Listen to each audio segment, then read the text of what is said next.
कोणाच्या घरात अन्यायाने मिळवलेले धन आहे काय? कालच्या भागात देखील आपण पाहिलं. दोषास्पद असे उणे माप त्यांच्या घरात असते काय, हे पण पाहिलं. दगलबाजीची तागडी ठेवली, हे पण पाहिलं. खोट्या वजनाची थैली, हे पण पाहिलं. तेथील श्रीमंत दुष्टतेने भरलेले आहेत, रहिवाशी खोटे बोलतात, त्यांची जीभ साक्षात कपट रूप आहे. म्हणून मी तुला हाणून भारी जखम करतो आणि तुझ्या पातकामुळे मी तुला उजाड करतो. हा चिंतन मना देण्यासाठी मिखाचा ग्रंथ अध्याय क्रमांक 6 आणि वचन क्रमांक 14 पासून पुढे आम्ही काही गोष्टी पाहणार आहोत. तू खाशील पण तृप्त होणार नाहीस, तुझ्या ठाई कंगालपणा राहील. तू धनाची सारासार करशील पण ते तुला वाचवता येणार नाही, आणि तू काही वाचवले तर मी ते तलवारीच्या हवाली करेन. आज या वचनाप्रमाणे अनेक प्रिय लोकांची फसगत झालेली आहे. यामध्ये बिलीवर्स भाऊ बहिणी आई वडील देखील आहेत आणि देवाचे सेवक देखील आहेत. भरपूर असं काही आहे, परंतु त्यांना आजही तृप्तता नाही. अनेक गोष्टी आमच्याकडे येतात, परंतु आमच्यामध्ये तृप्ती अशी काहीच नाही. याचं मेन कारण या वचनामध्ये परमेश्वराला नेमकं काय हवं आहे हे जर आम्ही त्याचा चिंतन म्हणून अध्ययन जर केलं तर निश्चित अर्थाने आम्हाला या गोष्टीची झळ बसणार. 7व्या क्रमांकाचा जो अध्याय आहे त्यामध्ये लिहिलेलं आहे, कोण ही माझी विपत्ती उन्हाळ्यातील फळ काढून घेतल्यावर जशी झाडावर काही राहतात, उन्हाळ्यातले फळ काढून घेतल्यानंतर जशी झाडावर काही राहतात, द्राक्षीच्या वेलीवर जसा सरवा राहतो तसा मी झालो आहे. खावयास द्राक्षाचा एक घोसही राहिला नाही. माझ्या जीवाला आवडेल असा पहिल्या बाराचा अंजीर राहिला नाही. भक्त पृथ्वीवर नाहीसा झाला आहे, माणसात कोणी सळ उरला नाही. परमेश्वर हे आज पाहत आहे. परमेश्वर या पृथ्वीवर त्याचे भक्त लोकांना तपासत आहे.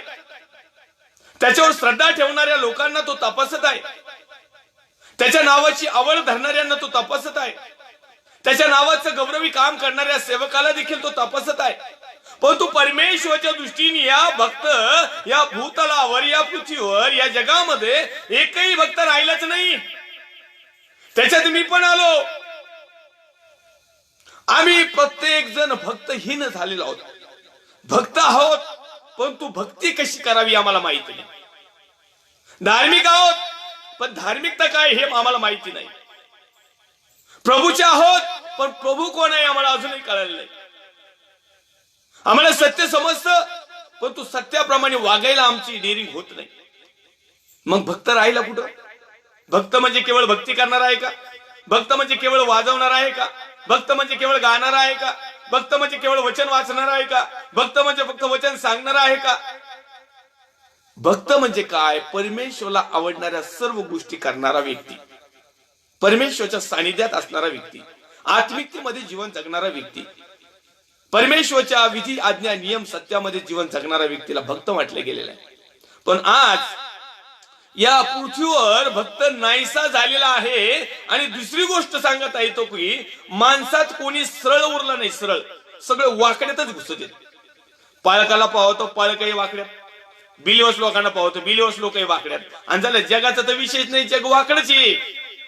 जग वाकडच आहे.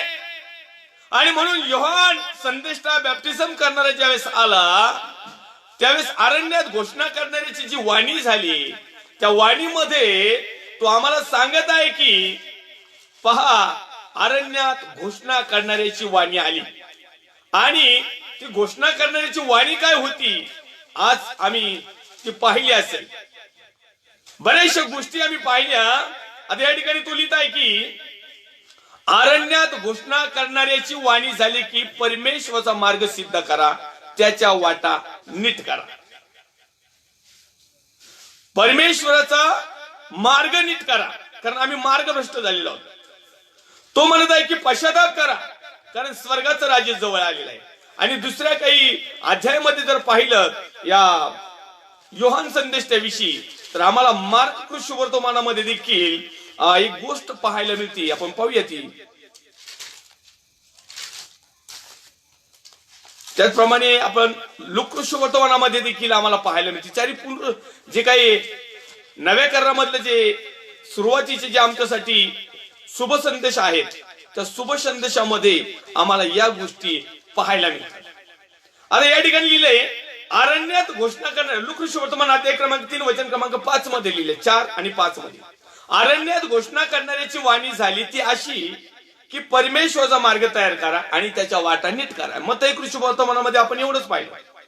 आता लोककृष्ण वर्तमानामध्ये आणखीन 5व्या क्रमांकाच्या वचनामध्ये लिहिलंय, प्रत्येक खोरं भरण, प्रत्येक डोंगर व टेकडी सखल होईल आणि वाकडी सरळ होतील. वाकडी, आता या ठिकाणी लिहिलेलं आहे वाकडपणाचं. मिखाच्या ग्रंथामध्ये आपण ज्यावेळेस पाहतो त्यामध्ये लिहिलेलं आहे की भक्त पृथ्वीवर नाहीसा झालाय, माणसात कोणी सरळ उरलं नाही, म्हणजे वाकडे झाले, वाकडे. मग परमेश्वराचा सेवक संदेष्टा योहान, प्रोफेट योहान यांनी हाच सांगितलं की जे सरळ आहेत, वाकडे तिकडे आहेत, कुठंतरी भटकलेले आहेत, त्यांनी परमेश्वराकडे या, कारण स्वर्गाचं राज्य जवळ आलेलं आहे.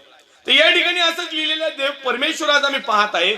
योहानाने शुभवर्तमान लिहिलं तरी देखील आज कित्येक वर्ष उलटली, परंतु आजही माणसं वाकडे ती वाकडेच आहेत, सरळ काय होत नाही. मला एक मराठी भाषेतली एक म्हण म्हणा किंबहुना एक रूढी परंपरा म्हणा, कुत्र्याचं शेपूट वाकडं ते वाकडच, सरळ होतच नाही. मी असं ऐकलंय की कुत्र्याच्या शेपटाला फुकरणी जरी घातलं ना, फुकरणी असते ना गोल अशी हवा फुकायची, चुलीवाले ज्यांच्याकडे चुलीत ना ते फुकरणीने हवा फुकायची, त्या फुकरणीत जरी टाकली आणि बरेच दिवस जरी ठेवली, ती फुकरणी काढून घेतली का बस की परत वाकडीची वाकडीच. अशाच प्रकारा माणूस ज्या वेळेस त्याला गरज वाटते ना त्यावेळेस तो प्रभूकडे येऊन सरळ नीट उभा राहतो, लीन नम्र होऊन प्रभो प्रभो, आणि जर का एकदा त्याचं काम झालं का परत आलाच वाकडा. बायबल सांगतंय, पवित्र शास्त्र सांगतंय, वाकड्यांनो आता सरळ व्हा. आणि वाकडं जीवन जगणाऱ्याला कदापि परमेश्वरापासून आशीर्वाद मिळत नाहीत. सध्या जगामध्ये वाकड्यात घुसून जगातले आशीर्वाद ते प्राप्त करून घेतात आणि गब्बर बांधतात. पण याचा अर्थ असा नाही की सार्वकालिक जीवनामध्ये तुम्हाला आणि मला या सगळ्या गोष्टी जमा केल्यामुळे तुम्हाला प्रवेश मिळेल म्हणून, चुकून पण मिळणार नाही. आणि म्हणून भक्त पृथ्वीवर नाहीसा झाला आहे तर परमेश्वरला म्हणो, प्रभू आजच्या दिवसापासून मी तुझा खरा भक्त ठरतो. माणसात कोणी सरळ उरलं नाही, आज म्हणूया प्रभू मी आता सरळ उभा राहतो, वाकडा तिकडा नाही, मनात काही कल्पना घेऊन नाही, मनात स्वार्थ वृत्ती घेऊन नाही. ते सर्व रक्तपात करवास टपले आहे. प्रत्येक जण जाळे टाकून आपल्या भावाची पारत करीतो, प्रत्येक जण काही ना काही जाळं टाकीतोच, असं बायबल लिहिते. दुष्कर्म जोराने करावं म्हणून ते आपले दोन्ही हात चालवतात, दोन्ही हात. दुष्कर्म जोराने करावे म्हणजे जास्त प्रमाणात व्हावे म्हणून दोन्ही हात चालवतात. सरदार फरमावतो ते न्यायाधीश लाच घेऊन करीतो. सरदार जो आहे तो फरमावतो म्हणजे सांगतो, त्यांना सांगतो ओके करा, तुम्हाला काय करायचं ते करा, मलाही त्याच्यातला काही वाटा द्या. मग न्यायाधीश लाच घेऊन करीतो. न्यायाधीश काय करताय? लाच घेताय. आजही न्यायाधीशाचं जर थोडक्यात न्यायाधीशाचं काम तर आता जगातला न्यायाधीश आहे ते जगात हे भंगरी काम चालूच आहे, त्याच्याबद्दल वाद नाही. परंतु परमेश्वराच्या राज्याविषयी देखील जे जगामधून आम्ही निर्माण करत आहोत आणि जे पदाधिकारी अधिकारी उत्तम असे लोक परमेश्वरी या भूतलावर सेवक या नात्याने, प्रोफेट या नात्याने, भविष्यवक्ते या नात्याने तुम्हाला आणि मला तारणासाठी योग्य असं गायडन्स मार्गदर्शन करावं म्हणून जे आमचा न्याय करण्यासाठी. आता अनेक लोक म्हणतात न्याय करायचं काम प्रभू येशूकडे. यस, आमेन आमेन आमेन. परंतु तुम्हाला पवित्र शास्त्राचं मी उत्तम असं उदाहरण देईन की ख्रिस्ती मनुष्याचे भांडणं न्यायालयात जाऊ देऊ नका, तर ते आपसात मिटवा. म्हणजे न्याय करा, त्याचा न्यायालयामध्ये घेऊन जाऊ नका. कारण न्यायालयामध्ये अनेक प्रकारचे लोक आहेत आणि त्या ठिकाणी न्यायालयामध्ये भ्रष्टाचार चालू आहे आणि न्यायालयामध्ये दुष्कर्म चालू आहे आणि न्यायालयामध्ये लाच द्यावी लागते. आणि म्हणून तो म्हणतो की तुमच्या भांडणं, तुम्हाला रेफरन्स देईल मी नव्या करातला, तुमचे भांडणं जे आहेत विश्वासणाऱ्या लोकांचे ते न्यायालयामध्ये जाऊ देऊ नका, तर ते तुमच्यामध्ये त्याचा न्याय निवाडा करा. जगातल्या माणसाने ख्रिस्ती लोकांचा न्याय निवाडा करावा, यापेक्षा ख्रिस्तीच मनुष्याने आपापला एकमेकाचा न्याय निवाडा करावा की तुम्ही कुठं चकलात, मी कुठं चुकतोय, आपण कुठं चुकतोय, आपण एकमेकाबरोबर बसून बोलून या गोष्टीचं मर्म जाणून घेतलं पाहिजे. मग वचनाच्या माध्यमातून वेगवेगळ्या पद्धतीतून आपण एकमेकांचं न्याय करायला पाहिजे. जर आम्ही आमचा न्याय केला नाही, ज्यावेळेस देवाचा पुत्र प्रभू येशू ख्रिस्त येईल आणि ज्यावेळेस तो न्याय करील त्यावेळेस आमच्याकडे कुठल्याही प्रकारची वकिली करण्याला वकिली पॉइंट राहणार नाही. मग उत्पत्ती ते प्रकटीकरण नुसतं हे पिऊन जरी घेतलेलं असलं, पाठांतर जरी केलेलं असलं तर प्रभू त्याचा पुढं काही ऑप्शन नाही. आणि म्हणून तो म्हणत आहे की सरदार फरमावतो ते न्यायाधीश लाच घेऊन करीतो. मग आम्ही जो एकमेकाचा न्याय करत, अनेक लोकांना शास्त्र भाग टोटली कम्प्लिटली त्याचा मर्म काय आहे अजिबात लोकांनी फक्त एखाद्याला ताडण्यासाठी जर बोलायला सुरुवात केली, देवाच्या वचनाच्या माध्यमातून मार्गदर्शन करायला सुरुवात केली की लगेच त्यांनी म्हणावं न्याय करू नका, न्याय करायचं काम परमेश्वराकडे. अरे हो, मला माहिती ना न्याय परमेश्वरच करणारी, पण तुम्ही दुसरं वचन वाचलंय का? तुमची भांडणे न्यायालयात जाऊ नका देऊ, तर तुम्ही तुमच्यामध्ये मिटवा म्हणजे एकमेकाचा न्याय करा. Yes, definitely. पण आम्ही नाही, आम्ही एखाद्या देवाच्या वचनाच्या माध्यमातून एखाद्याला सांगायला गेलं तर न्याय करू नका, निंदा करू नका, अमक करू नका, फलन करू नका. अरे मग काय करायचंय काय? हे खोट्या भविष्यवक्त्यांनो, तोंड पूजा करणारे, लाभासाठी जगणारे, खायावारी पाळक झालेले, करायचं काय? मग नरकात जाऊस तर वाट बघायची का? आम्ही आमचं परिवर्तन करून घ्यायचं नाही का? आम्ही सुधारायचं नाही का? आम्हाला कुणी सांगायचं नाही का? जगातली गोष्ट जर आमचा वरिष्ठ बंधू, आई वडील, चुलते मालते त्यांचं सशिक्षण आम्ही ऐकतो, त्या सशिक्षण प्रमाणे जगिक जीवन जगतो, मग परमेश्वराच्या सेवकाचं सशिक्षण ऐकून आध्यात्मिक जीवनाकडे जर तुमची वाटचाल होत आहे त्यात होणं काय? पण आम्हाला ते नकोय. ज्यांना नकोय ते नरकातले येतं, स्पेशली नरकासाठी बनवलेले आहात. आणि म्हणून या ठिकाणी लिहितो की वेडा मनुष्य आपल्या मनातील दुष्ट भाव बोलून दाखवतो. जो वेडा मनुष्य आहे ना, तो आपल्या मनातलं जसं आहे ना, जसं याडपाट असन तसं बोलून दाखवतो. आपण नाही म्हणतो जाम द्या, त्याच्या बोलण्याकडे काही लक्ष द्या, ते वेड आहे, ते काही बडबड करतो. असं ओरिजिनल सत्यसेवकाला लोक म्हणते ते येडा आहे, पास्टर राजू आलाट येडा आहे, तो दाढीवाला. त्याचं काय म्हणणार घ्या, काय नका ऐकू आणि त्याला म्हणू नका, कारण ते लगेच लाईव्हला येऊन नावं घेतो डायरेक्ट. मग ते चव घालण्यापेक्षा त्याला काहीच नको म्हणायला. या आपण फेस टू फेस, वचन टू वचन एकमेकाबरोबर चिंतन मनन अध्ययनामध्ये घालू. मी तुमच्या चुका दाखवून, तुम्ही माझ्या चुका दाखवा. याच्यातून जे बेनिफिट मिळेल ते 100% तुम्हाला आणि मला स्वर्गात घेऊन जाणार असेल. पण तुम्ही म्हणले ना तुमची चूक आणि माझी चूक, मग मात्र आम्ही दोघं जण न्यायाच्या दिवशी नरकात गेल्याशिवाय राहणार नाही. आणि म्हणून बऱ्याचशा गोष्टी आम्ही कशा प्रकारे जीवन जगतो यावर देखील डिपेंड आहे. ते सर्व मिळून दुष्टतेचे जाळे विणतात. हे बाकीची गँग आहे ना, ही एकत्र येतील लगेच सत्य प्रचारकाच्या विरोधात. बघा ना, अहो ते डायरेक्ट बोलतात पळक साहेबांना. मग आपण कशाला आलो? तर तुम्ही खायलाच आलेले इथं, तुम्ही कशाला आला म्हणूच नका, कारण तुमच्याकडे जर वचन असतं तर आम्ही पाहिलं असतं. तुमचे पोस्टर नुसते काय गिटार वाजवलेली, गाडी जवळ भरायलेली, असं केलेलं एक तर महाभागे. आता तुम्हाला आता माझा व्हिडिओ, माझा मोबाईल नेमकं लाईव्हला लावलाय, तुम्हाला दाखवलं असतं. त्याच्यामध्ये एक स्क्रीनशॉट काढून ठेवलेला आहे.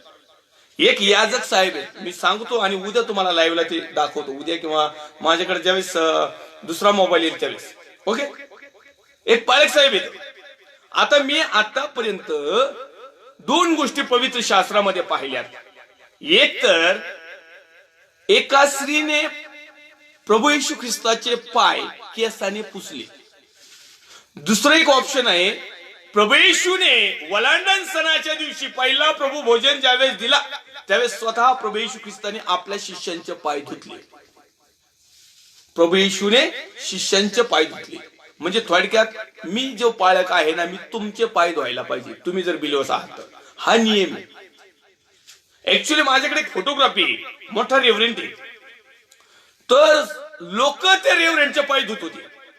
त्या पाळकाची, आणि फोटो अपलोड खुशाल केलाय. म्हणजे थोडस आहे का नाही नॉलेज, पवित्र शास्त्राचं काही चिंतन मनन आहे का, अध्ययन आहे का नाही, चांगला मानवलेला आहे, चांगली सेवा करतोय. म्हणजे थोड्याशा गोष्टीसाठी जगामधलं स्टेटस यांना मिळवण्यासाठी हे काय काय अपलोड करते, गॅरंटी वॉरंटीच नाही राहिली, काही अपलोड करून राहिलेत. हे देवाच्या सेवकाची निशाणी आहे का? मग देवाच्या वचनामध्ये काय सांगतंय? प्रभू येशू ख्रिस्त वलांडण सणाच्या टायमाला म्हणत आहे की त्या ठिकाणी पेत्र स्वतः म्हटला प्रभू येशू ख्रिस्ताला की प्रभूजी तुम्ही माझे पाय कृपा करून धुवू नका. तर प्रभू येशू ख्रिस्त म्हटलं जर मी तुला धुतलं नाही तर तुला वाटा नाही. मग तो म्हटला मला पायच नका धुवू, माझे तोंड धुवा, डोकं धुवा, हातही धुवा, मला सगळंच धुवा. प्रभू येशू ख्रिस्त म्हटला की ज्याचं स्नान झालेलं आहे त्याला पायाखेरीज दुसरं काही धुणं नाही. आणि हे पाळक साहेब लोकांपुढं पाय मांडले आणि दोघा नवरा बायको त्याचे पाय धुतानी अपलोड केलाय फेसबुकला. म्हणजे किती वचन समजलंय. मग जर अशा रेव्हरेंट लोकांना जर वचन समजा ना, त्यांना म्हणायचे कसं रेव्हरेंट? म्हणजे याचा अर्थ असा झाला की प्रभू येशूने या याजक लोकांना बिलीवर्स लोकांचे पाय धुवायला लावले, तर हे बिलीवर्स लोक याजक लोकांचे पाय धुते. आणि हे बिब्लिकली रॉंग. पाळक साहेबांनी बिलीवर्स लोकांचे पाय धुतले पाहिजे. मी स्वतः देखील अनेक वर्ष पाय धुतले. आता माझ्याकडे सध्या मंडळी नाही तर मंडळीचे सगळ्यांचे पाय धुतले असते. आता तुम्ही नाही, तुम्ही लय लांब येत नाही तर तुमचे सुद्धा थोडं शेपडावलं असतं, पुसले असते.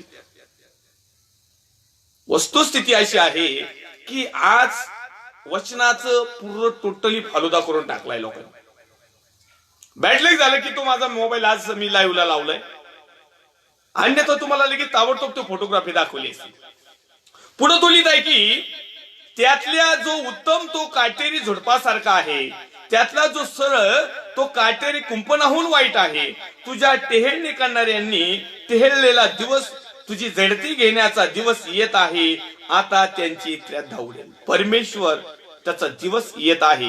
वारंवार या विषयावर आपण चिंतन मनन अध्ययन करत असताना आपण आतापर्यंत अनेक रेफरन्स पाहिले की परमेश्वरचा दिवस येत आहे, परमेश्वरचा दिवस येत आहे, परमेश्वरचा दिवस येत आहे. तो समीप आहे, जवळ आला आहे, पडघम वाजू लागलेले आहेत. आम्ही सातत्याने या भागामध्ये चिंतन मनन अध्ययन करत असताना आम्ही रेफरन्स अनेक वेळेस पाहिले. या वचनाच्या माध्यमातून परमेश्वर खरंच म्हणत आहे की खरोखर माझा दिवस जवळ येत आहे. आणि म्हणून माझ्या प्रिय भावांनो बहिणींनो, परमेश्वराच्या जवळ या. परमेश्वराला जी धार्मिकता हवी आहे, परमेश्वराला जी आत्मिकता हवी आहे, परमेश्वराला जे तुमचं आणि माझं जीवन हवं आहे, या प्रकारे आम्ही जीवन जर जगायला सुरुवात केली तर निश्चित अर्थानं परमेश्वराचा दिवस आता लाईव्हला जरी आला तरी आपण घाबरणार नाही. पण झोपेत असताना, अलगपत असताना, पापात असताना, दुष्टतेमध्ये असताना, आज्ञाभंगामध्ये असताना, शापामध्ये असताना, आम्ही आमचं परिवर्तन न केलेलं असताना जर त्याचा दिवस आला तर आपण समजून जायचं का आमचा नरकाचा दिवस आला. सरळ सरळ हिशोब. 5व्या क्रमांकाच्या वचनामध्ये तू लिहित आहे सोबत्याचा भरोसा धरू नको. सोबती जिवलग मित्रावर अवलंबून राहू नको. तुझ्या उराजवळ निजणाऱ्या तुझ्या पत्नीपासून आपले तोंड आवरून धर. कारण पुत्र बापाला तुच्छ मानित आहे, मुलगी आपल्या आईवर उठली आहे, सून आपल्या सासूर उठली आहे, मनुष्याची घरचे सम त्याची वैरी झाले. हे शेवटच्या काळाचे लक्षण. ह्या सगळ्या गोष्टी आता ऑलरेडी होत आहेत. जो लेकरू आहे ना, मुलगा आहे ना, आता बापाला तुच्छ मानतो. सध्याची कंडिशन आहे बोटावर मोजणाऱ्या धार्मिक लोकांच्या घरातलेच लेकरं फक्त आतापर्यंत तुच्छ मानित नाही. कसे? बोलून, मनातल्या मनात कदाचित मानित पण असतील. मुलगी आपल्या आईवर उठली आहे. मुलगी आपल्या आईवर, जिने जन्म दिला तिच्यावर उठली आहे. म्हणजे कसं? वेगवेगळ्या प्रकारचं. का तिने उठून तिच्या झिंजाच नाही धरावा. म्हणजे काही लोक म्हणतात उठली म्हणजे काय झोपत होती काही, ती झिंजा धरून नाही वाढल्या अजून काही आईच्या. पण अशी मिळीन का आईला झिंजाही धरून वाढत्या पोरी. हो. सून आपल्या सासूर उठले झालं. वृद्धाश्रम त्याच्यामुळेच भरलंय, विषयच नाही. मनुष्याचे घरचे इसम त्याचे वैरी झालेत. घरचेच इसम, घरचेच लोक त्याचे वैरी. आणि ज्याला संदेश त्याचं ते विचारूच नका, त्यांना कोण कोण वैरी याची तर थांग पत्ताच नाही. म्हणून कृपया अनेक लोक जे संदेश ते पाळक पास्टर होतेत ना, अहो हे सोपं नाही, हे सोपं नाही. खूप काही स्ट्रगल करून प्रभूची सेवा करावी लागते. पार घरच्या पासून पत्नी, मुलगी, मुलगा, आई, वडील, शेजारी पाजारी, नामधरी, भाऊबंद, नातेवाईक, आप्तेष्ट, स्नेही, मंडळीतले लोक, विधर्मी लोक, अहो लय सांभाळावं लागत. हे जोक नाही. उचलली जीवन लावली टाळ्याला, दिलाय पगार पाळक साहेबाला 10,000 रुपये करा सेवा. काहीच नाही, पगार दिला तरी नाही सेवा, नाही दिला तर मग तो विषयच नाही. अनेक लोक उठून सुटून नुसतं पाळकी दीक्षा घेतात. काय मावळ आहे का काही त्याला? बिलिवस लोकांनो, अहो हे आता दनादन नुसतं दीक्षेच्या कार्यक्रमावर कार्यक्रम चालू इथं. वचन सांगत येत, परमेश्वराचं वचन सांगतंय पीक पुष्कळ आहे परंतु कामकरी थोडके आहेत, आणि म्हणून तुम्ही पिकाच्या धन्याला विनंती करा की त्यांनी कामकरी पाठवून द्यावे काय खायला. अरे पहिलेच लोकांना खायला मिळालं, हे पाळक लोकांना वरून उपटसूल त्यांच्यात आणून सोडित हवंय. म्हणजे पहिलेच 10-20 मेंढरे सांभाळीत, याचे 2 त्याचे 2, आणि यांना दीक्षा दिलं, हे त्याच्यातले 2-2 पळून नाही का नेणार? आहेत कुठं तुम्ही? कारण आत्मिकता नाही भेटल, आत्मिकता राहिली नाही. इथं ठेव, आत्मिकता राहिलीच नाही. लोक जे काही करतात ते वेगळ्याच पद्धतीने जीवन चालू आहे. आणि म्हणून बायबल असं सांगतंय, बायबल असं सांगतंय की मनुष्याचे घरचे इसम त्याचे वैरी झाले आहे. घरचे इसम आधी तर घरच्याला सांभाळायचं का मंडळीला सांभाळायचं का दारच्याला सांभाळायचं का नामधाऱ्याला सांभाळायचं? कारण त्याच्यात हे लोक अजून डुप्लिकेट येतात का यांना सांभाळायचं कुणाला? याजक पण पाळक पण सोपं नाही दादा हो. अहो कधी कधी रात झोपा नाहीत, काय पाळक लोकांना तर झोपाच नाहीत. उठ पळ ह्या गावाला जा, जाई उसा तोडीच्या मागे, जाई पाचराटात, जाई तिकडे नागरेटीत. अहो कुठं जाऊन सेवा करतेत, येशीत बसून नाही. ज्यावेळेस ग्राउंड लेवलला येतात ना, मग त्यावेळेस तुम्हाला समजत. काही पाचराटात म्हणलं तर गचाडते, काही सांगता येत नाही. मनुष्याचे घरचे इसम त्याचे वैरी झालेत. कारण सध्याची परिस्थिती जी आहे ना, इतकी नाजूक आहे, इतकी खराब आहे. कारण शेवटचा समय अंत जवळ आलेला आहे. आणि म्हणून देवाचे सन्माननीय आदरणीय परमेश्वराचे निवडलेले जे खास आहेत तेच लोक आज त्या सेवेमध्ये टिकलेले आहेत. जे सेवा परमेश्वराला आवडती, जी सेवा परमेश्वराच्या अनुसार वचनानुसार आहे. आज अनेक जण सेवा करतात परंतु जगाच्या रूलनुसार करतात. त्यांना जशी आवडन तशी करतात. ज्या सेवेमुळे त्यांचा फायदा होईल असा करतात. आमच्या लाईव्ह सेशनला आहेत पास्टर विश्वास गडाख साहेब. पहा त्याच्या वेळेस रानमाळात ऊसतोळीच्या टोळ्यामध्ये जातात. एका महिन्यात किती गावाचं पाणी पिते त्यांचीच त्यांना माहिती. सर्दी होती का, घसा जाम होतोय का, काय कुठं मिळतंय का नाही मिळतंय, कुणी दानपत्र देतंय का नाही देतंय का, कुणी काय करतंय, मग समजतंय. आणि उठून सुटून काम करी पाठवून द्या. काय काम करी पाठवून द्या? आताचे लोक नुसतेच बसलेत आईची माहिती, आणि बाकीच्या लोकांना कशाला बोलवताय तुम्ही? त्यांचं पाचरण नाही, त्यांची निवड नाही. तुमची इच्छा आहे का दीक्षा घेण्यास? यस या, आम्ही आहेच तयार. काय डबुल आहे काय डबुल? उठून सुटून नुसते दीक्षेचेच कार्यक्रम चालवलेत. काही लोकांना याची जाणीव पाहिजे. आज सगळीकडे भ्रष्टाचार चालू आहे. परमेश्वर प्रकाश पाडतो व सुटका करतो. परमेश्वर जो आहे ना, तो प्रकाश पाडणार आहे आणि सुटका करणार आहे. मी तर परमेश्वराची मार्ग प्रतीक्षा करीन. कुणाची? परमेश्वराची. आज लोक संस्थेची प्रतीक्षा करतात. संस्थेपासून काही मिळेल का? ग्रुप पासून काही मिळेल का? बिलियर्स लोकांपासून काही मिळेल का? एखाद्या दुसऱ्या श्रीमंत मनुष्यापासून मला काही मिळेल का? परमेश्वराच्या मार्गाची प्रतीक्षा नाही करीत. मी आपलं तारण करणाऱ्या देवाची वाट पाहिन. आमचं तारण करणाऱ्या देवाची वाट नाही पाहत आम्ही. आम्हाला दानपात्र देणाऱ्या बिलियर्स भावाची आम्ही वाट पाहतो. सत्य हे. जो ओरिजिनल सेवक आहेत ना ते फक्त देवाची वाट पाहतात. जो देगा उसका भी भला, जो नाही देगा उसका भी भला. त्याचं तर डबल भलं. माझा देव माझं ऐकल. अगे माझ्या वैरीनी माझ्यामुळे आनंद करू नकोस. मी पडले तरी पुन्हा उठेन, मी अंधारात बसले तरी परमेश्वर मला प्रकाश होईल. आणि म्हणून देवाच्या अभिषिक्त सेवकांनो, बिलीवर्स भावांनो, बहिणी नाही वडिलांनो, या परमेश्वराच्या मार्गामध्ये जीवन जगत असताना जगाने कितीही त्रास दिला, संकट आले, समस्या आल्या, चिंता आल्या, काळजी आल्या, टेन्शन आलं, ताण आला, दबाव आला, सर्व प्रकारची गरिबी आली, सर्व प्रकारच्या लेकरं जरी मुलगा जरी बापावर उठला आणि मुलगी जरी आईवर उठली आणि सून सासूवर आणि सासू सुनावर आणि मनुष्याचे घरचेही सम जरी त्याचे वैरी झाले ना, मंडळीचे लोक जरी वैरी झाले, भाऊबंद जरी वैरी झाले, पण परमेश्वर माझ्या जवळ आहे. आम्ही लगेच पिघळतो. नाही त्याला राग येईल, आम्ही तो येणार नाही येऊ पारताना, तू येऊन तू नरकात नेण्यापेक्षा तू अन्न आलेला बरा ना. एकदम सोपं. परमेश्वर माझा तंटा लढून माझा हक्क संपादन करील. परमेश्वर माझ्या वतीने माझा तंटा लढेल, तोपर्यंत मी त्याचा राग सहन करीन. कुणाचा? परमेश्वराचा. आणि परमेश्वरने तुमच्या आणि माझ्यावर राग का धरलेला आहे? त्याचं कारण आम्ही परमेश्वराच्या आज्ञेचं उल्लंघन केलेलं आहे. कारण मी त्याच्या विरुद्ध पाप केलं आहे. आम्ही सर्व पापी आहोत आणि आम्ही परमेश्वराच्या विरुद्ध पाप केलेलं आहे, पवित्र आत्म्याच्या विरुद्ध पाप केलेलं आहे, सत्याच्या विरुद्ध पाप केलेलं आहे, आज्ञाभंग आम्ही केलेला आहे. आम्ही कुठल्याही प्रकारच्या चांगल्या गोष्टी आमच्या जवळ नाहीत. आणि म्हणून परमेश्वर आमच्यावर थोडा समयासाठी रागवलेला आहे. पण तू बायबल असं सांगतो, मिखा म्हणत आहे त्या ठिकाणी, परमेश्वर माझा तंटा लढून माझा हक्क संपादन करील, तोपर्यंत मी त्याचा राग सहन करील. आणि आमचा हक्क एकच आहे की आम्हाला सार्वकालिक वतन मिळावं. आमची मागणी एकच आहे की आम्हाला स्वर्गाचं राज्य मिळावं.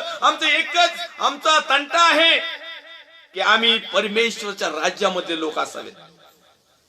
बाकीच्यांचा तंटा काय? गाडी दी, बंगला दी, आमक दी, फलन दी, मला तो प्रकाशात नेईल, मी त्याचे न्यायी पण पाहिल. परमेश्वर न्यायी आहे. परमेश्वर न्यायी आहे. जी मला म्हणाली होती की तुझा देव परमेश्वर कुठं आहे, ती माझी वैरीन ते पाहिल. येस, आतापर्यंत जेवढे लोक म्हणले असेल, अरे लय ख्रिस्ताचे सेवक झालेत, अरे लय विश्वासू झालेत, अरे लय धार्मिक आहेत, जगापेक्षा हे एवढेच लय मोठे नमुने, बाकीच्या आम्हाला काही धार्मिक तर समजत नाही का? हे आमच्या 4 पिढ्यापासून आम्ही प्युअर ओरिजिनल धार्मिक, आणि हेच कुठं शिकवायला लागला? हे तुमच्या 4 पिढ्यात कधी बायबल वाचलं नाही, 4 पिढ्यात कधी असं संदेश ऐकलं नाही, 4 पिढ्यात कधी आत्मिकतेकडे वळाले नाही. तुम्हाला याच्या पलीकडे दिसल तरी काय? आणि ओरिजिनल मेसेज आल्यानंतर तो आम्हाला समजणार नाही, आम्हाला तो खटकल. सख्या आईला राग येतो. आईला जर म्हटलं का आई मी कुणाच्या पोटचं, तर मग ट्रोलच, मग कानफडीतच उडी दिली. का बरं? असं जे ओरिजिनल सत्य सांगितलं ना, ते कटूच लागत, ते लोकांना लवकर पचत नाही. जी मला म्हणाली होती ना की तुझा देव परमेश्वर कुठं आहे, ती माझी वैरीन ते पाहिल. ते माझे वैरी, ते माझे दुश्मन, ते लोक माझे जे काही कुचेष्टा करणारे, माझी निंदा करणारे, माझी नालस्ती करणारे, मला नावं ठेवणारे आहेत, मला शहाणा म्हणणारे आहेत, वेडा म्हणणारे आहेत, मूर्ख म्हणणारे आहेत, कामातून गेलेलं म्हणणारे, जे काय म्हणायचे ना देवाच्या सेवकाला म्हणून जा पटापटा, आम्हाला काही एक फरक पडणार नाही. परंतु ज्या अर्थी तुम्ही ओरिजिनल सेवकाला जर अशा प्रकारच्या जर संज्ञा लावल्या, तर निश्चित अर्थानं परमेश्वरच्या दृष्टिकोनातून तुम्ही परमेश्वरच्या वैरी झालेला आहात. आणि मग ती वैरी पाहिल, आणि मग त्यांचं ती लज्जेने व्याप्त होती. लाज वाटेल त्याला, लाज. माझे डोळे तिला पाहतील, तिला रस्त्यातल्या चिखलासारखे तुडवतील. वा वा, चिखलासारखं तुडवायला पाहिजे. आता याच्यातले शब्द आहेत बरं का, आपण नाही वाच. मिखाचा ग्रंथ अध्याय क्रमांक 7 वचन क्रमांक 10 आणि 10ची शेवटची लाईन, तिला रस्त्यातल्या चिखलासारखे तुडवतील. पाऊस पडल्यावर नाही का चिखल होतो, आणि चिखल झाल्यावर शाळेतले पोर तुडवीत येते, नाचते तशी चिखलात, दना दना दना दना. अगं तसं दना दना दना चिखलासारखं तुडवीत येते तिला. कुठं? तुझे तट बांधण्याचा समय आलाय. आज आम्हाला आमचे विश्वासाने, वचनाचे, सत्याचे, आज्ञापालनाचे, शांतीचे, प्रार्थनेचे, सामर्थ्याचे, अभिषेकाचे, शुद्धतेचे, पवित्रतेचे, न्याय, सत्कर्माचे तट आज आम्हाला बांधायचे आहेत. आमचे हे सगळे तट पडून गेलेत. आमच्यामध्ये आज नीतिमत्व नाही, आज आमच्यामध्ये सत्यता नाही, आज आमच्यामध्ये विश्वास नाही, आज आमच्यामध्ये विश्वासाप्रमाणे कृती नाही, आचरण नाही. परमेश्वर आज आम्हाला समय देत आहे की आम्ही आमचे तट बांधावेत. तुझे तट बांधण्याचा समय आलाय, त्या समय तुझ्या सीमा रुंद होतील. येस, थोडका नाही, आता मी तुला मोठा बनवेल. आता तू छोटा नाहीस, आता मी तुला मोठा बनवील. हे लहान कल्पा, घाबरू नकोस, देव तुझ्या बरोबर आहे. आम्ही जरी विश्वासाने लहान असलो, परमेश्वर येणाऱ्या दिवसामध्ये तुम्हाला आणि मला या ठिकाणी सुंदररित्या आमच्या त्याला सीमा ज्या आहेत त्या रुंद करणारे. त्या दिवशी अशूर देशातून, मिसर देशातील नगरातून, मिसर देशापासून फरात नदीपर्यंतच्या प्रांतातून, दूरदूरच्या समुद्र तीराहून व दूरदूरच्या पर्वतावरून लोक तुझकडे येतील. लय लांबून लांबून लोक येणार येतात आपल्याकडं.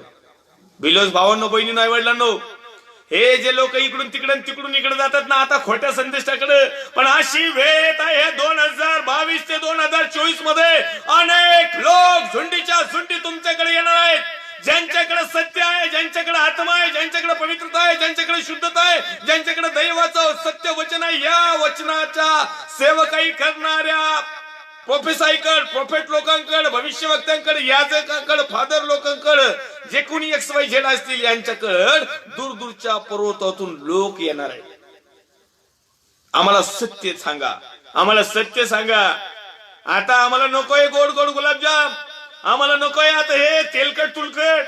आता आम्ही बिर्याणी खाऊन वैतागलो, कारण बिर्याणी देते तर नुसतं भात भातच देते, तर हाडकं मात्र हे उचलीत येत, नळ्या मात्र हे ठोकू ठोकू खातेत, पीस पीस मात्र हे उचलीत येत. कधी जेवायला बसा तुम्ही. मी माझं एक उदाहरण सांगतो. जेवायला जा, फक्त तिथं पळ की आज 5 एवढे असले की यांना जादा पीस आणि बिलिओस असलं की त्यांना नुसतं भात. नाही, खरं असेल तर कमेंट करा, नसेल तरी कमेंट करा. ही रियालिटी. पाळक म्हटलं का, याजक म्हटलं का भरपूर, आणि मग शेजारचा कोणी बिलिओस भाऊच आहे ना, तो पण प्रार्थना ना, त्यालाही पण तिने सारखंच मटण. नाही तर मग याला हे भात वाढ आणि त्याला हे भात वाढ. पण नाही, असं नाही होत. छोट्या छोट्या गोष्टीतून परमेश्वर आमची धार्मिकता पाहतो. आता तुम्ही देवाच्या सेवाचा सन्मान करतात, प्रेज लॉर्ड, तो भाग वेगळा. पण या सन्मानामुळे देवाचा सेवक गेला ना बाजूला, कायम त्याचे हेच डोक्यात, हेच करा म्हणून. या ठिकाणी तू लिहित आहे की तथापि देश आपल्या रहिवाशामुळे, त्यांच्या कृत्याच्या फळामुळे वैराण होईल. तथापि, परंतु, शंका काढली त्यांनी. देश आपल्या रहिवाशामुळं, त्या देशामध्ये राहणाऱ्या रहिवाशामुळं आणि त्यांच्या दुष्कृत्यामुळं, त्यांच्या गलत वागण्यामुळं, त्यांच्या गलत सवयीमुळं, त्यांच्या पापामुळं, त्यांच्या कृत्यांच्या फळामुळं वैराण होईल. वैराण म्हणजे पिकवू नाही. रानमाळाच्या वस्तीला जे काही मिळत नाही, पिकत नाही ना, तसं आध्यात्मिक क्षेत्रामध्ये, आत्मिक क्षेत्रामध्ये, त्याचप्रमाणे जगिक क्षेत्रामध्ये सुद्धा. या ठिकाणी आणखीन एक मिखाचा ग्रंथ अध्याय क्रमांक 7 आणि वचन क्रमांक 14 हेडलाईन्स पाहूया आपण. त्यामध्ये लिहिलेलं आहे, परमेश्वराची इस्रायलावर करुणा, परंतु जे विश्वासणारे लोक आहेत त्या विश्वासणाऱ्या लोकांवर जगाच्या समाप्तीच्या दिवशी, म्हणजे आताचा जो समय चाललेला आहे, आता ज्या काळात, ज्या युगामध्ये, ज्या दिवसामध्ये आम्ही अंतिम समयात जगत आहोत ना, ते ओरिजिनल विश्वासणारी, ओरिजिनल सेवकावर परमेश्वर करुणा करणार आहे, दया करणार आहे, प्रेम करणार आहे, फॉरगिव्हनेस, आमच्या पापांची तो क्षमा करणार. तू आकडी घेऊन आपल्या लोकांस चाल. परमेश्वर काय म्हणतो? तू आकडी घेऊन आपल्या लोकांत चाल. आकडी काय असते माहिती का? आकडी आता तुम्हाला कदाचित सिटीतल्या लोकांना माहित नसेल, परंतु जे खेडेगावामध्ये आहेत ना त्यांना माहित असेल. एक बांबू असतो आणि त्या बांबूला एक धारदार असा वाकडा येळा असतो आणि त्या बांबूला तो बांधलेला असतो आणि लांब लचक असतो.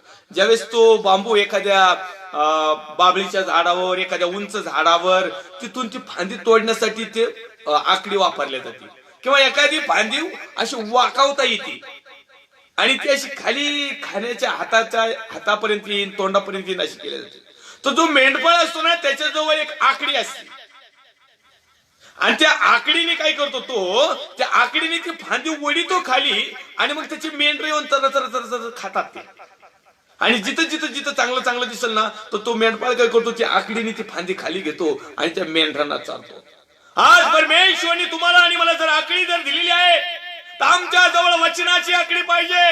देवाच्या सेवकांनो, भविष्यवक्त्यांनो, प्रोफेट लोकांनो, याजकांनो, देवाची सेवा करणाऱ्या बिलीवर्स लोकांनो, आमच्या जवळ इतर मेंढरांना चारण्यासाठी, पाळण्यासाठी, त्यांना सुशस्त्र करण्यासाठी, त्यांना योग्य असं खाद्य देण्यासाठी आकडी पाहिजे. आणि ती आकडी म्हणजे पवित्र शास्त्र, ती आकडी म्हणजे देवाचं वचन. देवाचं वचन सातत्याने त्यांच्या पुढे आम्ही टाकलं पाहिजे, त्यावेळेस ते मेंढर खाऊन वचनात मजबूत होतील. आज आम्ही त्या मेंढरांना काय चरितो आम्हालाच माहिती. तू आकडी घेऊन आपल्या लोकांत चार, पण आमच्याकडे आकडी नाही. आणि मेंढरले वैताग द्यायला लागलो, त्यांचं तंगड मोडायला काठी नाही, आहे का नाही. आकडी आणि काठी, स्तोत्र 23, तुझी आकडी तुझी काठी. अरे मेंढपाळाकडे काठी नाही ना आकडी नाही. आताच्या तुझ्या वनातील मेंढरे करमल्याच्या झाडीत एकांती राहतात, त्या चार त्यांना, भर त्यांना देवाच्या वचनाच्या माध्यमातून. ताडण कर, पश्चाताप सांग, चुका असेल तर सांग. परमेश्वर जर त्यांची प्रशंसा करत असेल तर प्रशंसाही सांग. कसं जीवन जगायचं सांग त्यांना. चार, वचनाचा चारा चार. प्राचीन काळच्या दिवसाप्रमाणे बाशानात व गिलादात त्यास चरू दे. चरायची हायग नको करू दे. कायम वचनाचा खुराक कायम राहू दे त्यांना.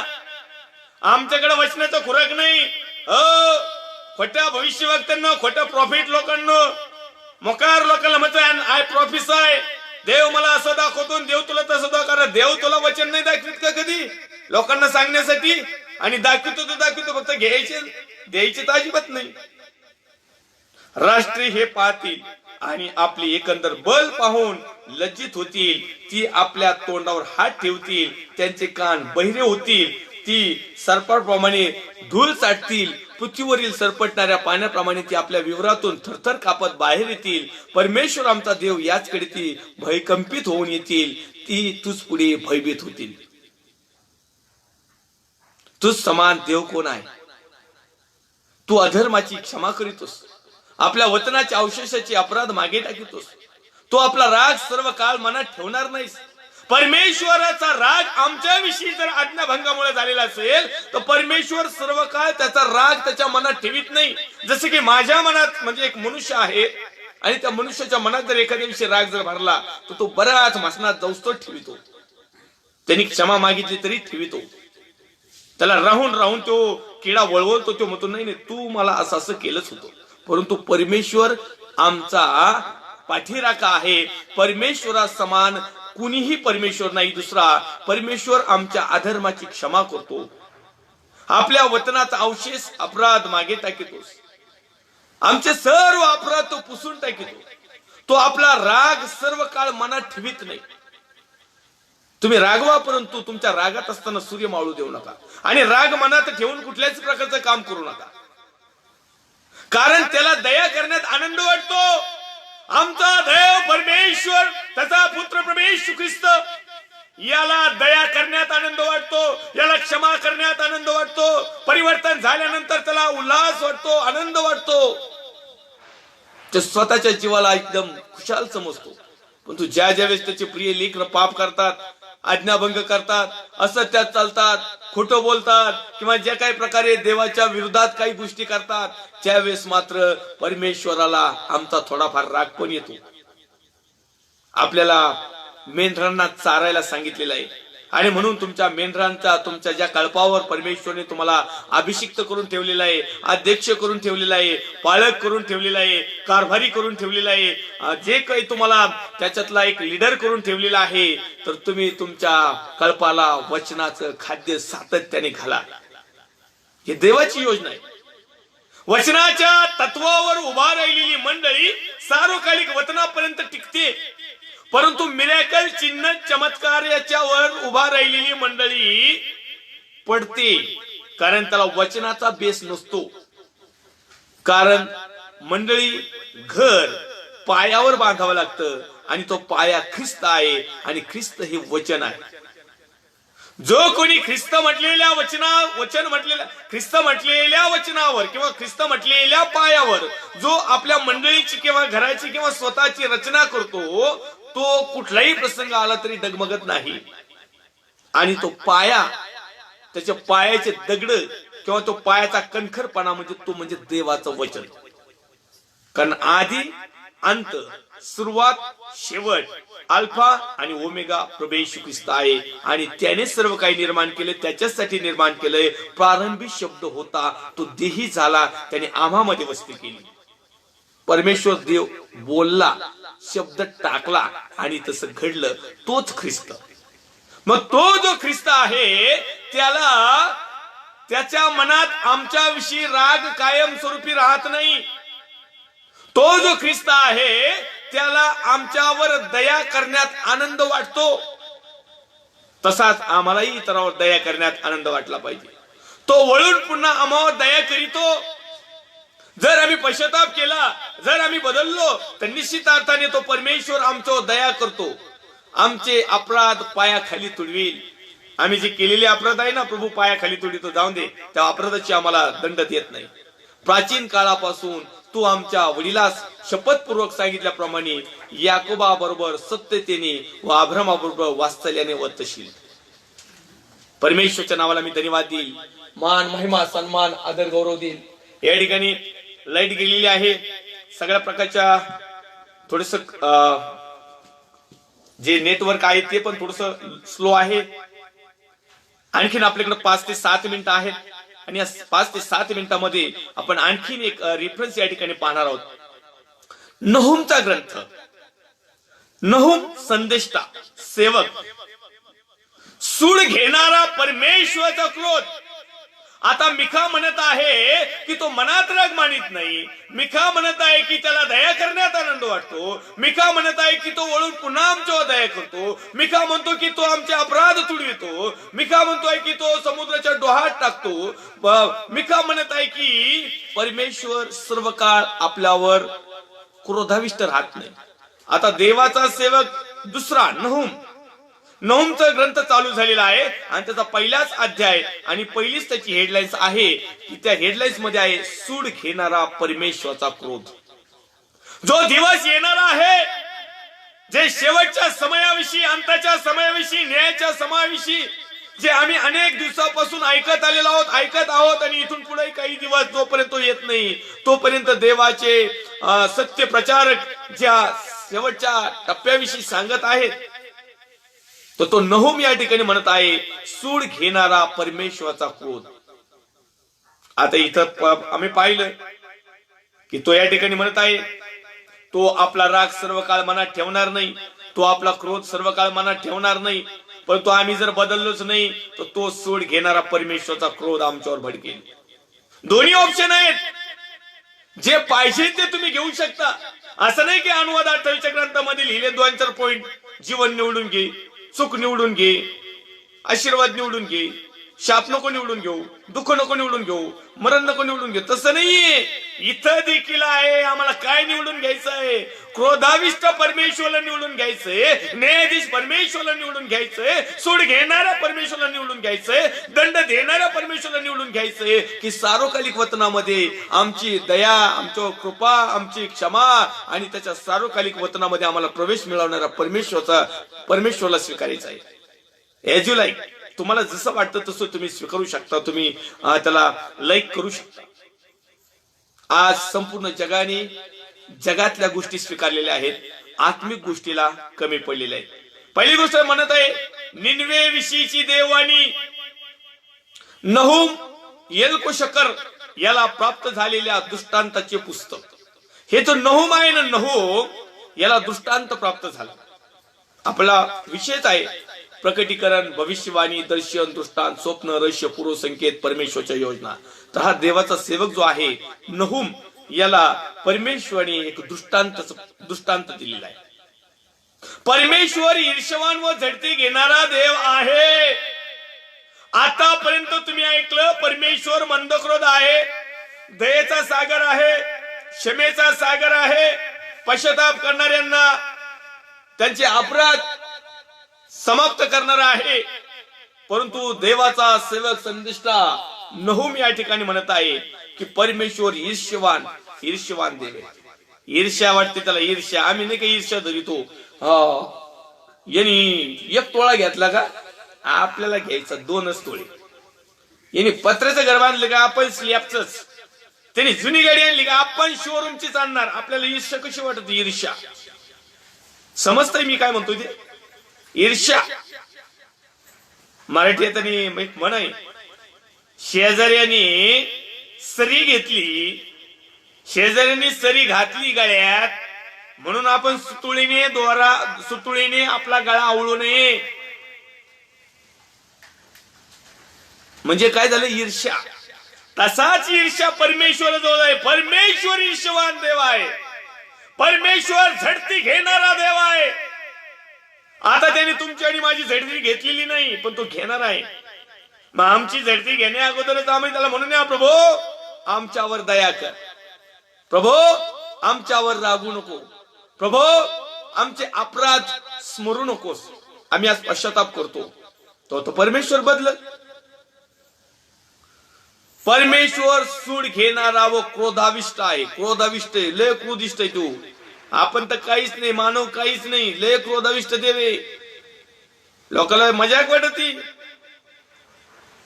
परमेश्वराचे स्वरूप पाहून घ्या आणि हे स्वरूप न्यायाच्या दिवशी तुम्हाला पाहायला मिळतील. पण ते न्यायाचा दिवस येण्याच्या अगोदर आम्ही या परमेश्वराचं दुसरं स्वरूप देखील पाहणं खूप महत्वाचं आहे. आज अनेकांना वाटतं की काही नाही, ख्रिस्त आपलं स्वतः खेळ ठोकले, तो क्षमा केली, मरताना क्षमा केली, आपल्यालाही क्षमा करीन. नाही नाही नाही नाही, त्यांनी ते सगळं सहन केलं. सगळ्या गोष्टी त्यांनी तुम्हाला आणि मला कित्ता घालून दिल्या. पण आम्ही जर त्या वचनाप्रमाणे जीवन जगायला जर कमी पडलो तर निश्चितार्थाने परमेश्वर क्रोधाविष्ट देखील आहे. परमेश्वर आपल्या विरोध्यांचे पारिपत्य करणार आहे. जो परमेश्वराला विरोध करणारे आहेत ना, त्यांचं पारिपत्य करणारा परमेश्वर आहे. पुढे तो लिहित आहे, तो आपल्या शत्रूविषयी मनात क्रोध वागवितो. जे शत्रू आहेत ना, मनात क्रोध असतो परमेश्वरचा. परमेश्वर मंद क्रोध व महापराक्रमी आहे. परमेश्वरच्या नावाला धन्यवाद देऊया. आपण याच वचनाच्या माध्यमातून पुढच्या लाईव्ह सेशनला चिंतन मनन अध्ययन करूया. पुन्हा एक वार लाईव्ह सेशनला जुळणारे सर्व देवाचे सेवक सेविका, विश्वासणारे भाऊ बहीण आई वडील, या प्रत्येकाचं मी पास्टर राजू आलाट अहमदनगर मधून मनापासून हृदयापासून हार्दिक स्वागत करतो. येऊया आपण प्रार्थना करूया. पवित्र थोर सेनाधीश देव बाप्पा, जसे अवतसे तुझ्या पवित्र हातामध्ये येत आहोत, प्रभू येशू ख्रिस्ताच्या प्रेमळ आणि सामर्थ्यवान नावात आम्ही प्रार्थना करतो. आमच्या भारत देशासाठी, भारत देशातील सर्व राज्य, विशेष करून माझा महाराष्ट्र राज्याचे मुख्यमंत्री माननीय उद्धवजी साहेब, त्यांचे सर्व सहकारी टीम, विरोधी पक्ष नेते माननीय देवेंद्र फडणवीस साहेब, त्यांचे सर्व सहकारी टीम, त्याच प्रकारे भारत देशाच्या सरहदीचं संरक्षण करणारे मिलिटरी फोर्स जवान कमांडोज, सर्व देशातील शेतकरी, त्यांच्या समस्या चिंता काळज्या, सर्व प्रकारचं पोलीस डिपार्टमेंट, डॉक्टर्स, नर्स, सेवा भावी संस्था, लाईव्ह शिक्षणला जुळणारे सर्व देवाचे सन्माननीय आदरणीय अभिषिक्त सेवक सेविका, विश्वासणारे भाऊ बहीण आई वडील, मित्र आप्तेष्ट स्नेही शेजारी नातेवाईक आप्तेष्ट आणि जे तुझकडे वळत आहे ते प्रत्येक जण, त्याच्या समस्या चिंता काळज्या, टेन्शन, ताण, दबाव, आजार, विकार, बंधन, जोखडं, त्याचप्रमाणे आम्हाला हव्या असणाऱ्या गरजा प्रभू येशूच्या नावात तू पूर्ण कर. आमच्या पापांची क्षमा कर, कारण तू परमेश्वर दे बापा क्रोधाविष्ट देखील आहेस, दया करणारा देखील आहेस. तू आज आमच्यावर दया कर, यासाठी की क्रोधाच्या दिवशी आम्ही त्यामध्ये सापडू नये अशी तू कृपा कर. सर्व आदर गौरव सन्मान महिमा तुला देत ख्रिस्त येशू जो होता, जो आहे, जो येणार आहे, त्या पवित्र प्रभू येशू ख्रिस्ताच्या प्रेमळ आणि सामर्थ्यवान नावात छोटीशी प्रार्थना मागतो स्वर्गीय पित्यात होई. आमेन. प्रभू रक्त की जय, प्रभू रक्त की जय, प्रभू रक्ताचा जय जयकार असो. आमेन, आमेन, आमेन. Praise the Lord. Thank you. God bless you.